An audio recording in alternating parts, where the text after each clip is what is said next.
Assalamualaikum warahmatullahi wabarakatuh. Perkenalkan nama saya Anggi Kinasih dengan NPM 2416021097. Di sini saya akan memaparkan tentang globalisasi. Yang pertama itu adalah sejarah globalisasi. Sejarah globalisasi dimulai sejak zaman prasejarah dengan perdagangan awal antar kelompok manusia. Namun, gelombang signifikan muncul pada abad ke-15 melalui penjelajahan yang menghubungkan benua. Revolusi industri di abad ke-18 dan ke-19 mempercepat pertukaran barang dan informasi berkat kemajuan transportasi dan komunikasi.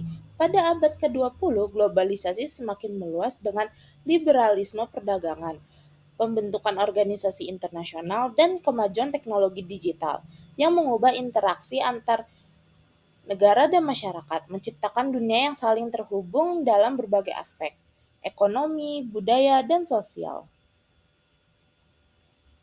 Nah, yang selanjutnya ada pengertian globalisasi. Globalisasi ini adalah tahapan di mana negara-negara di dunia semakin berkembang mengikuti perubahan zaman dan semakin terhubung dan saling bergantung, entah itu dari pertukaran budaya, investasi asing, teknologi yang semakin maju, dan mobilitas manusia.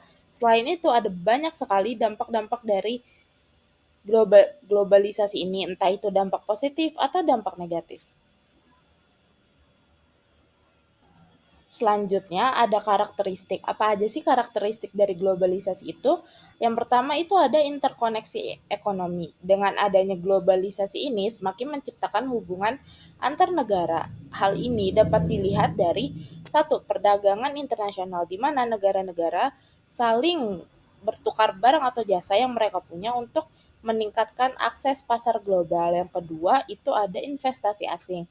Hal ini menunjukkan bahwa perusahaan multinasional di berbagai negara menciptakan lapangan kerja dan meningkatkan pertumbuhan ekonomi.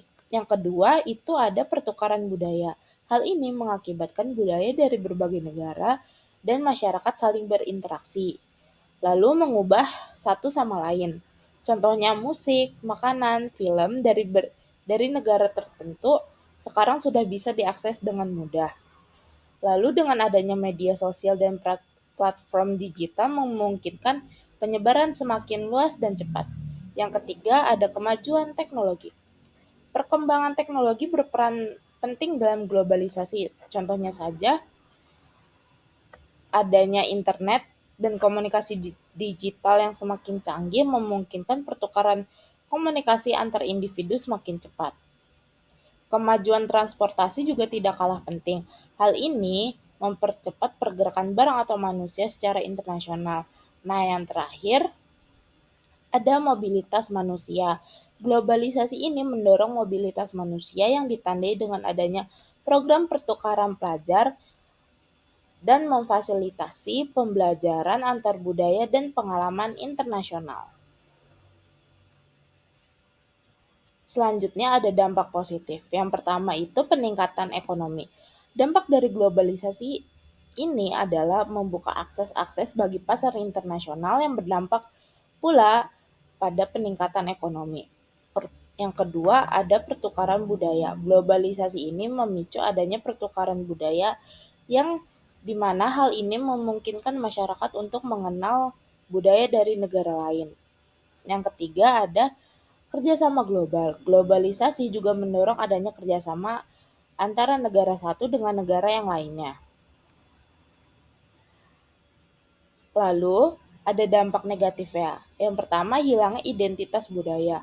Pertukaran budaya tanpa adanya penyaringan dapat menyebabkan hilangnya budaya asli. Yang kedua adalah kerusakan lingkungan. Dengan meningkatnya industri dapat menyebabkan eksploitasi.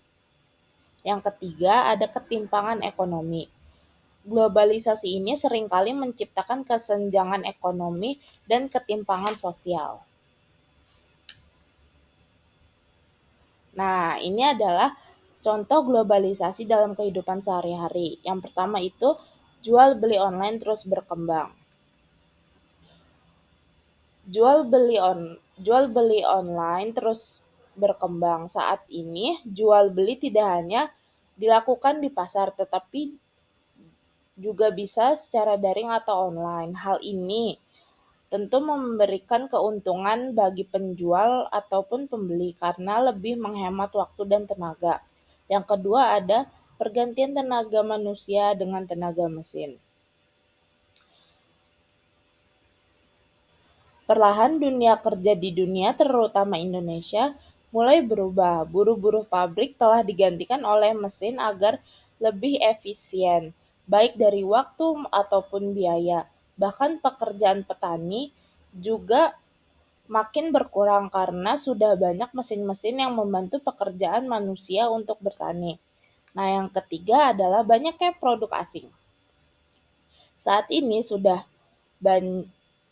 banyak menemukan produk asing di Indonesia, mulai dari pakaian, alat elektronik, ataupun makanan.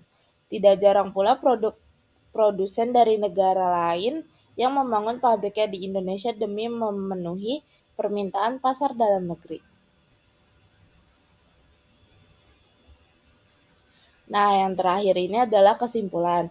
Globalisasi adalah fenomena yang menghubungkan berbagai aspek kehidupan di seluruh dunia, termasuk ekonomi, budaya, dan teknologi. Proses ini memungkinkan pertukaran barang, jasa, informasi, dan ide yang sangat cepat, menciptakan inter menciptakan interdependensi antar negara. Meskipun globalisasi menawarkan peluang untuk pertumbuhan dan inovasi, ia juga membawa tantangan seperti ketidaksetaraan sosial dan dampak negatif terhadap lingkungan. Oleh karena itu, dalam menghadapi era globalisasi, penting bagi negara dan masyarakat untuk menyesuaikan kebijakan dan strategi mereka agar dapat memanfaatkan globalisasi secara optimal. Kerjasama internasional dan kesadaran akan isu-isu global menjadi kunci untuk memastikan bahwa hasil dari globalisasi dapat dirasakan secara adil dan berkelanjutan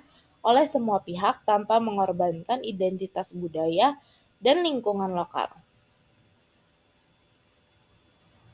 Nah, sekian pemaparan globalisasi yang dapat saya sampaikan. Kurang lebihnya mohon maaf. Wassalamualaikum warahmatullahi wabarakatuh.